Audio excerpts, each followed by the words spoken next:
പരിശുദ്ധ സ്വർണം വിശ്വസ്ത കരങ്ങളിലൂടെ JJ Gold and Diamonds, പുത്തൻപള്ളിക്ക് പിൻവശം, പള്ളിക്കുളം റോഡ്, തൃശൂർ. പാലക്കാട് ഷൊർണൂർ ട്രെയിനിൽ യുവതിക്ക് നേരെ ലൈംഗിക അതിക്രമം. പെൺകുട്ടിയുടെ പരാതിയിൽ രാജസ്ഥാൻ സ്വദേശിയെ ഷൊർണൂർ റെയിൽവേ പോലീസ് അറസ്റ്റ് ചെയ്തു. സഹയാത്രക്കാരൻ എടുത്ത ദൃശ്യങ്ങളും പുറത്തുവന്നു. തിങ്കളാഴ്ച രാവിലെ 7 മണിയോടെ ഷൊർണൂരിൽ എത്തിയ മഡ്ഗോൺ എറണാകുളം എക്സ്പ്രസിലാണ് സംഭവം. കോഴിക്കോട് നിന്ന് എറണാകുളത്തേക്ക് യാത്ര തിരിച്ച യുവതിയുടെ അടുത്ത് രാജസ്ഥാൻ കുരുളി സ്വദേശിയായ സതീഷ് കുമാർ മീണ വന്നിരുന്നു. ട്രെയിൻ പട്ടാമ്പി എത്തിയപ്പോൾ ഇയാൾ യുവതിക്ക് നേരെ ലൈംഗിക അതിക്രമം നടത്തുകയായിരുന്നു.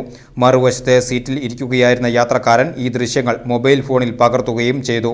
ട്രെയിനിൽ നിന്ന് തന്നെ യുവതി റെയിൽവേ പോലീസിനെ വിളിച്ച് ദൃശ്യങ്ങൾ ഉൾപ്പെടെ അയച്ചു നൽകി പരാതി നൽകുകയായിരുന്നു. ട്രെയിൻ ഷൊർണൂർ എത്തിയപ്പോൾ ഇയാളെ പോലീസ് അറസ്റ്റ് ചെയ്തു. വടകര കോഴിക്കോട് ഭാഗത്ത് ടൈൽസ് ജോലി ചെയ്തു വരികയാണ് പ്രതി.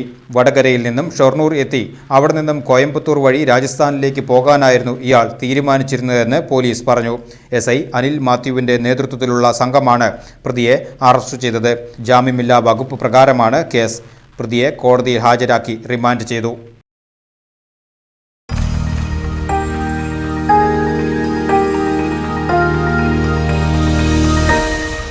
You are watching VCV News.